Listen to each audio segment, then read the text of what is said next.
Back for another edition of In the Huddle. And look who's here, our man, Jason La Canfora. Baldy is a part of this podcast as well. And we'll talk to Baldy later this week. He's making his rounds with NFL Network. Jason, it's good to have you, man.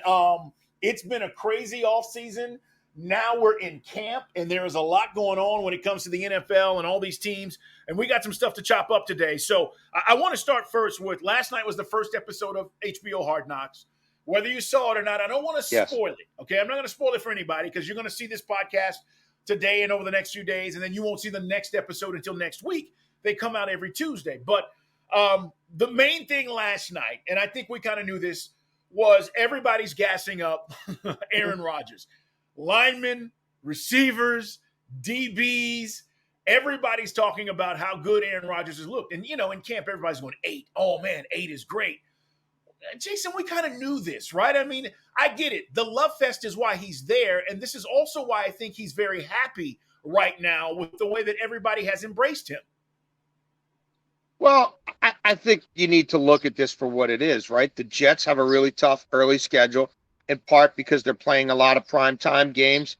The league is looking to make money off the Jets. NFL Films is an arm of the league. They want Buffalo ratings right out of the gate. I mean, look at Vegas and some of the numbers on the Jets. I think they're overinflated. I'm fading the hell out of the Jets. But, yeah, there's this whole hype machine that's going on because a lot of people want to make money off the Jets. Woody Johnson, yeah, it's about winning football games. He wants to sell a bleep load of jerseys. He wants to sell a bleep load of jerseys. He wants to sell a bleep load of beers.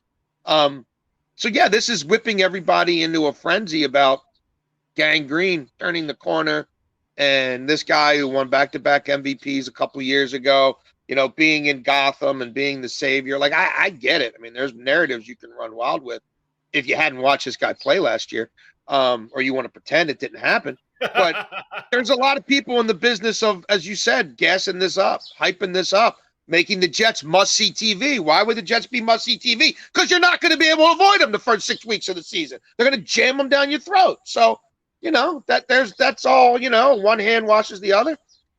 I'm fading them. I mean, you can get plus money on the Jets to miss the playoffs. I'm going to repeat that.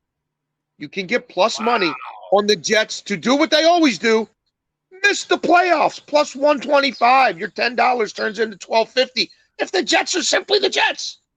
And I think the division's pretty tough. I know the conference is tough. And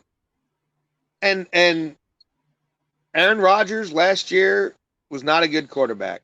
And the part I love about the Jets, I bet you don't hear a whole lot about this on Hard Knocks. How Mekhi Becton still looks like a stiff. About how Dwayne Brown's a 36-year-old starting left tackle. This ain't David Bakhtiari in his prime when this cat was winning back-to-back MVPs and didn't have to worry about anything.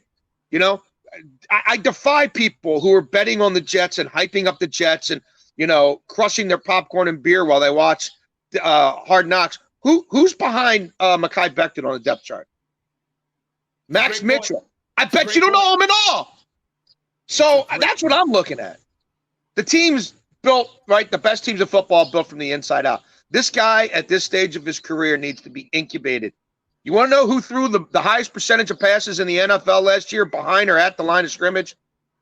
Aaron Rodgers. That's despite being the 38th most blitz quarterback in the league. 38th most blitz. You didn't have to bring numbers to get this cat to – it's coming out fast. It's like late-stage Ben Roethlisberger. It's also like late-stage Ben Roethlisberger because there were no checks and balances. Big Ben had Randy Fichtner there calling the plays, except he wasn't calling the plays. Big Ben was calling the plays. And this is the same thing with Nathaniel Hackett. Can't spell Hackett without hack. So, again, ride the hype train. Enjoy the theater, enjoy the television, get yourself all amped up for week one. When they're below 500 at the early bye, we'll see how Aaron Rodgers handles that. We'll see how up for the fight Aaron Rodgers is. We'll see how much he wants to push the ball downfield to Garrett Wilson behind this offensive line. Let's see it. Bring it on. Bills, Cowboys, at Cowboys versus Patriots versus Chiefs at Broncos versus Eagles. That's how they start. So, you know, if you're telling me, all right, they'll be 3-3 through the first 6, I don't know. I mean, I'm with you on this, and I get it. It's all about storylines as we talk about HBO Hard Knocks last night in the first episode. And again, I'm not going to spoil it for you, but somebody comes in on a chopper and lands, and everybody's like, who's on the chopper? It's drama, and it's all good for television. But when we get on the field, Jason, and we start talking about ball like you and I do, you're exactly right about this O-line. And I don't know if they're going to address that in the 5 episodes we're going to see of Hard Knocks. This is going to be a love fest. Woody was on last night, the owner. He's dapping up, Robert Saleh and everybody. Yeah. It's all good. It's all good. So I don't know how this turns out. Was I entertained last night? Yes. And I'll be entertained for the next 4 or 5 episodes or whatever it's going to be. But when the season starts, that's when I need to see what's going to happen with this football team. I want bye week Hard Knocks. When Aaron Rodgers pulls his mutiny, he throws everybody under the bus because my guys, the old-ass receivers I brought in, aren't playing enough. That's what I want. I want Hard Knocks, New York Jets, bye week mutiny. That's what I'm here for. Give me behind the scenes on that. I don't need to. And we're not going to get it. Jason La Canfora, guys. Of course, Brian Baldinger, part of this podcast. I'm Carl Dukes. Put him up. We are in the huddle. We do this each and every week. New episodes Tuesday and Thursdays. And we're going to, as we said, amp things up as we continue to move along towards the start of the season. We got preseason games this week, so we're getting there, guys. But there are storylines that are going on around the NFL we have to address. All right, let's talk about the holdouts, or at least, the free agent running. The free agent running backs that are making visits. And then you have a situation in Baltimore that I don't know if a lot of people are talking about. So let's start there, because everybody thinks it's hunky-dory and, hey, Lamar got his bag and look at all these great players. OBJ's there. What's going on with the running back situation, though, there, Jason? Well, it's a really interesting hold-in. J.K. Dobbins, I think if you were to sit down and watch Todd Monken, their new offensive coordinator, and compare Todd Monken's philosophy, schemes, overarching beliefs, the way he calls a game, the way he prepares a team for a week of football, and juxtaposed it to what they've had the previous totality of Lamar's career, right? The previous 5 years under Greg Roman. And then put a list down of who do you think could benefit most from this change in coordinator, right? Number one is obviously Lamar Jackson. They gave him $50 million now. They want to throw the ball more. They want to spread people out, get back to more what he did at Louisville, less load up the box with the fullback, Patrick Ricard, playing 70% of the time, right? Heavy. They want to play more of a spread game. Okay, I'll concede Lamar number one. For me, the second most important guy, the guy who could benefit the most, the guy who could be the biggest difference maker is J.K. Dobbins, because he was trapped in an offense previously that really limited him to outside zone stuff. Gus Edwards, Mr. Inside. Dobbins is Mr. Outside. But Lamar wasn't throwing screen passes. Greg Roman didn't really have a screen game. They didn't believe in the horizontal passing game. Todd Monken loves it. He's a genius in the screen game. And having been out to training camp quite a bit, running backs are catching a ton of balls. J.K. Dobbins not among them because J.K. Dobbins decided he's not going to practice. J.K. Dobbins is pissed off that he lost a year of his career a couple years back playing in a meaningless preseason game against the Washington. At that time, I believe they were still the WTFs. I think they were the football team. Regardless, he suffered a season-ending knee injury, and he's never quite gotten over that.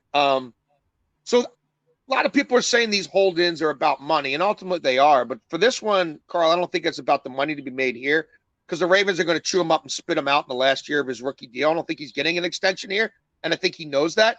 I think it's more a hold-in to preserve his health, because he doesn't want to get hurt in July or August again and then screw up his ability to get paid somewhere else. Probably not going to be here. But when he's healthy, he's a dynamic back. This guy averages over 5.5 yards per carry. But his scrimmage yards, if you look at his gross numbers, they're low because he's been hurt. He's missed a lot because they never threw the ball to him. I don't think he's ever had more than 4 targets in a game. I think he ran an average of 2 routes per game over his final 15 games in Greg Roman's offense. It just didn't happen. It wasn't a factor. I'm looking at guys like Justice Hill and Melvin Gordon getting balls thrown to him left and right at these practices. So I think J.K. Dobbins can be an absolute difference maker for them. But Dobbins has got to do this calculus of when do I show back up? And it doesn't look like he's going to practice this week. If he doesn't come back next week when they have joint practices with Washington and they start getting into the nitty-gritty of things a little more, then I think he really runs the risk of sort of falling behind and losing his place a little bit, as great of an athlete as he is. But if I'm playing fantasy football, if I'm watching the gambling markets at all for someone like J.K. Dobbins, I'm looking for buy low propositions because he will fit incredibly well in this offense. He's a guy who I could see, some weeks getting 6-7 targets, maybe more. They are really beating it into Lamar Jackson's head that you don't need to try to get those 7 yards with your legs. That's what these guys are here for. It doesn't have to be all downfield. The horizontal passing game can be your best friend. So, look, Dobbins has to play. All these guys have to play. They have no leverage the way this CBA is put together. It's about mitigating injury risk. Could they throw a few million at him in incentives, and sweeten the pot a little bit that way, like we've seen in some other instances? Maybe. I don't think it'll be all that much sweetened, unfortunately, because of the position he plays. But man, oh man, I mean, I'm just watching what they're doing out there and saying, boy, J.K. Dobbins could really, really be a difference maker. These other situations, I don't know. Kareem Hunt, he's a name. I think he held that Browns offense back last year. I actually think there was too much Kareem Hunt, too much Chubb sort of reliance and default to him, in the third down situations. Yeah. I just feel like, that's probably more they could have done with Chubb, who's obviously the superior back and is an all-around back. So I don't know, man. I mean, he's been out there a long time. I don't know that it's going to really move the needle. I don't know that any of these guys are going to really move the needle. And no one's getting paid. Like there's not a running back situation out there right now where I'm like, that guy could win or that guy could win or that guy could hold a team over the barrel. It doesn't exist. Your guy in Atlanta, a lot of running backs are hoping that if Bijan becomes what people think Bijan could be, then maybe a couple years from now, when he's through his third year, yep, maybe he's in a position to at least start pushing the numbers forward. Because short of that, I think the franchise tag numbers are going to keep coming down because nobody's paying these guys. You're right. And with Bijan, he is more Christian McCaffrey. He is more Marshall Faulk. He is more LT than he is a traditional running back. So, which is what you need. Which is what you did. Exactly. So those guys are going to get paid because they bring more to the table. But, the designation of running back, to your point, Jason, is it's right now a lost cause. And I had a great conversation. I told Baldy this a couple of weeks ago with a couple of executives, and they were saying, look, this is not collusion, okay? We're looking at the big pie, and we're saying, hey, in the 90s, teams ran 65% of the time, so we needed great running backs. That's why they got drafted high. As things progressed, and now we cut that pie, and we say, hey, we're throwing the ball 65% of the time. We're going to go get guys who can, get down the field and quarterbacks who can deliver. That's kind of what this is, and it's all around the league. I want to stay in Baltimore, though, real quick. How does OBJ look? What's the deal, man? How's he looking? He looks great. He does. They're being real careful with him, as you might expect. I was out there the other day. He made a great third down catch on the sideline for a first down. You saw the body control, the fluidity, the spatial awareness, knowing exactly where that touch line is and how to tiptoe right up to it. He just has such. He's like I kind of think he's like a gridiron genius. Like he understands the quadrants. He understands exactly the last blade of grass he can get to, right, and still extend his body and somehow make that a completed catch. That's all still there. But like even that practice, he made that play. I won't even say he came up lame. You know what I mean? He just didn't quite look like the body language didn't look 1,000% afterwards, and that was it. You're not in the second 11-11 program, period. You're good for the day. They did the same thing with Mark Andrews. They've been so snake bit with the injury bug that they're not playing around in the least. What we haven't seen and what they haven't really gotten to yet as an offense is that downfield thrust. So much focus has been on. They know Lamar is going to look downfield. Lamar, between bubble screens at the line of scrimmage and 8 yards downfield, there's a lot of stuff we can do in there that if the ball's placed properly with the receivers we now have they could go get us another 7-8 yards or more with their legs. But we've got it's such a focus is on the underneath stuff and getting him to process and see the field differently. So, have I seen the high end Odell speed, locked up 1-on-1 with Marlon Humphrey, 50 yards downfield? Not in any sort of team periods. That really, I don't think it's been a point of emphasis, and it really hasn't been there. It's been a lot about special situations, a lot about red zone, where I think that obviously will be a absolutely pivotal area for him. But yeah, he has that charisma. I mean, he's like the Pied Piper. Everybody, guys want to be around him. They want to learn from him. They want to soak it up. And they haven't had a receiver around here like that in a long, long time, maybe even ever. So you'd probably have to go back to Anquan Bolden, you know what I mean, to find that kind of around here. So yeah, I think he'll be a big addition. But like Rashad Bateman hasn't touched the field yet, and they don't know when he is, and so that's something else I would just say keep your eye on, because that young man unfortunately has missed a whole lot of time since they took him in the first round a few years ago. So it's been a lot. Actually, the guy who looks really good here, like if you're looking for deep cuts fantasy wise, especially if Bateman can't get on the field, is Nelson Aguilar. Oh, wow. Okay. I forgot he was there. Yeah. Okay. Happens when you draft Zay Flowers and you go and give Odell Beckham, basically $18 million if he stays healthy for 1 year. Yeah, that'll happen. Jason La Canfora, guys. Carl Dukes, put him up. It is in the huddle. Our man Brian Baldinger will be back with us later in the week as we talk about everything that's going on around the NFL. All right. What in the hell is going on with the Commanders? When I heard Ron Rivera even address this, all right, Jason, and you and I, we've been doing this a long time. When coaches bring stuff to the forefront, you're always kind of like, why is he even bringing this up?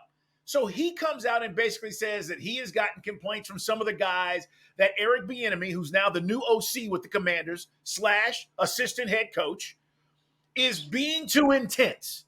And I had to do a double take, Jason, and go, what the hell does that mean? Isn't football intense? Isn't coaching guys up intense?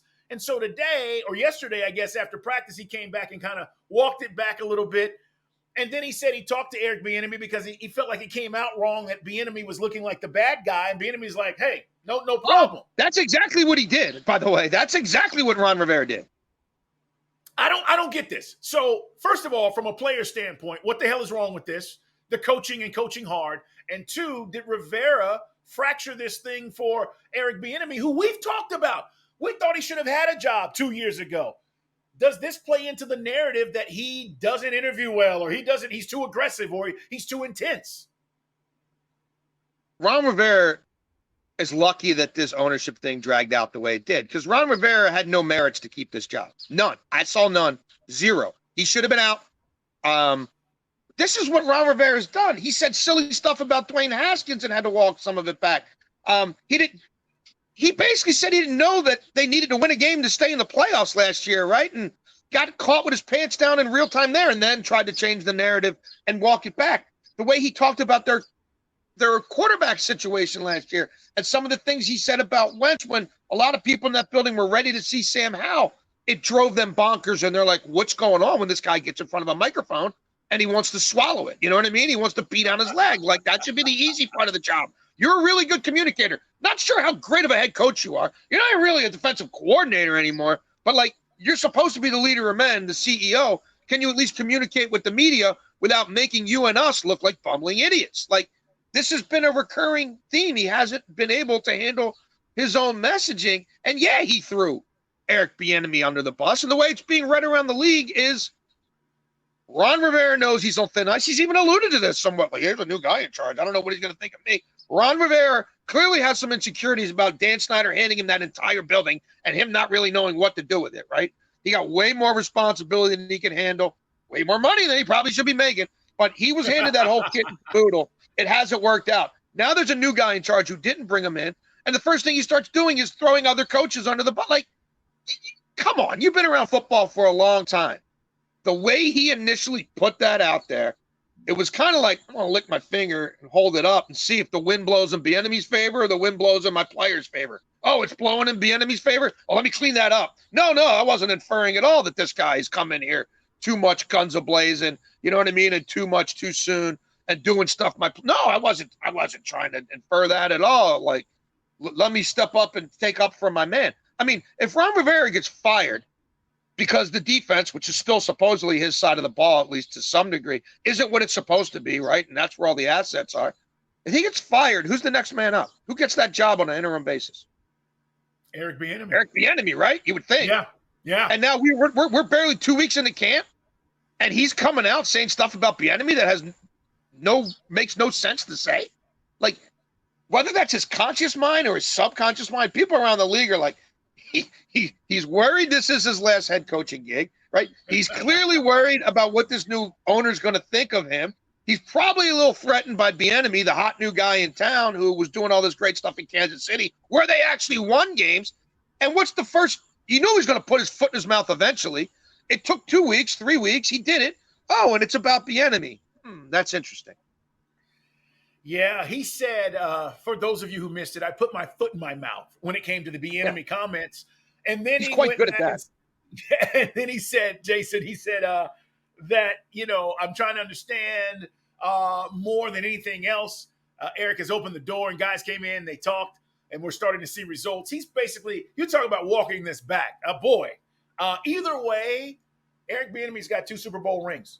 Everybody, he's coming in there. He knows, at least I feel like he knows what he wants to do offensively.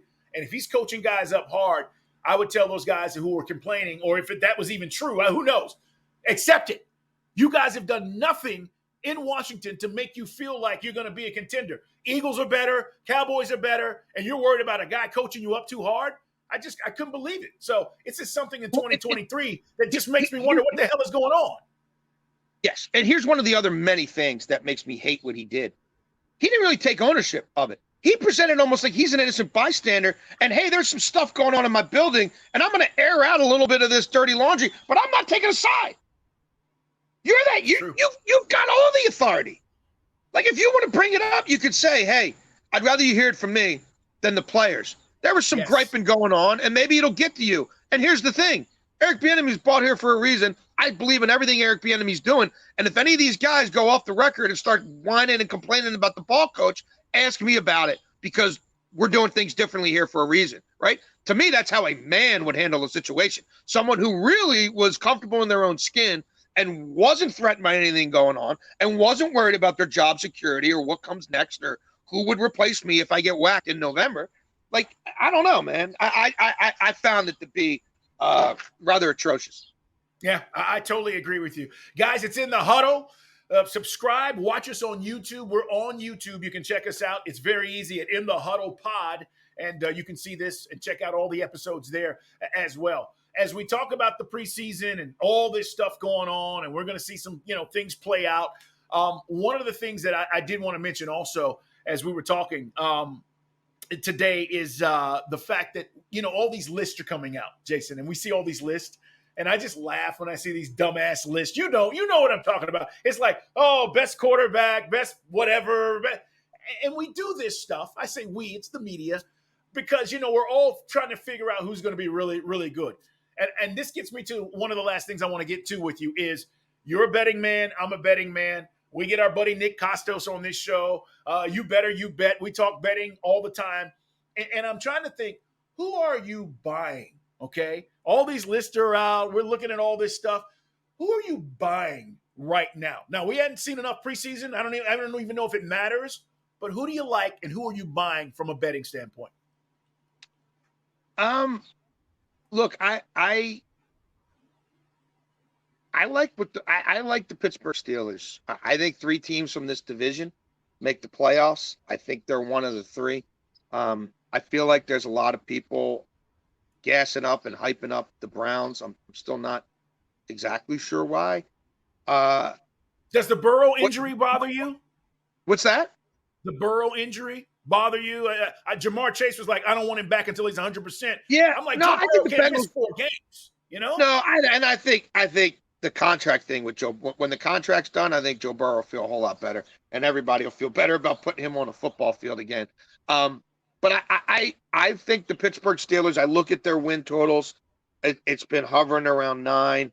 I mean, they got there last year and started 2-6 with a rookie quarterback who didn't really get empowered until December. And once he did, they won a lot of games. And I know if you just look at his box scores, you'll say, meh. If you watch those games and watch Kenny Pickett in the fourth quarter and some of the big boy throws he made, some of the adjustments he made at the line, and you look at that cast and you look at that offensive line and say, man, they might have upgraded big at a couple spots.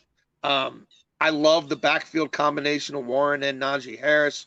I love the big tight end they took from your neck of the woods. I think they could get real interesting in some different personnel groups, some 12 stuff that they haven't done a lot of lately, but that young quarterbacks tend to love. And they've got playmakers on defense. And Mike Tomlin wins more games than he loses. So you can get, I think, plus money on the Steelers to make the playoffs. I like the Steelers to go over that win total. I mean, I don't think they're winning 12 or 13, but I think they're winning double-digit wins. I like the way the schedule sets up for them early.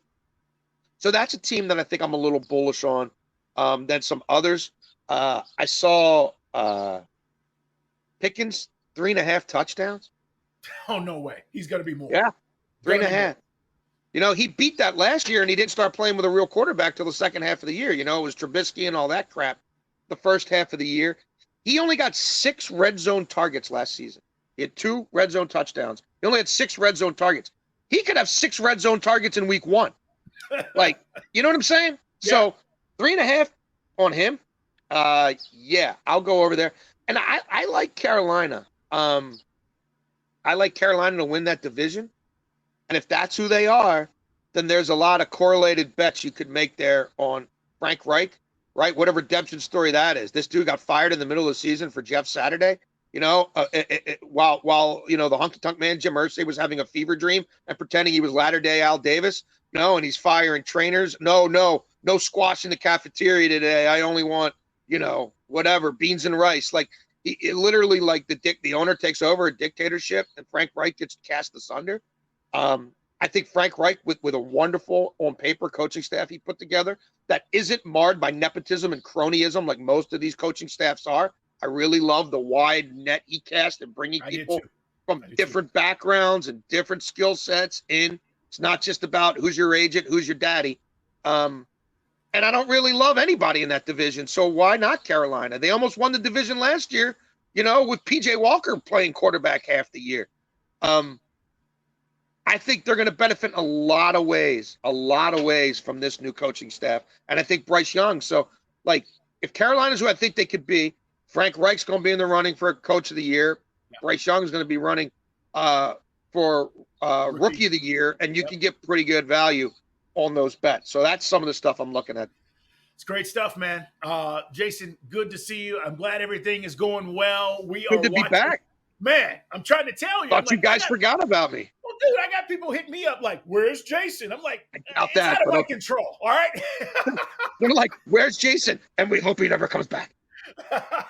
So, man, it's good to have you back. But we are amping things up, guys. And as we said, we'll be grabbing different guests and whatnot. But we're going to do this each and every week with Jason. We have a lot of fun on this podcast because we tell you like it is, and we talk to people around the league, and I love it. So, hey, man, appreciate you as always. Have a great week.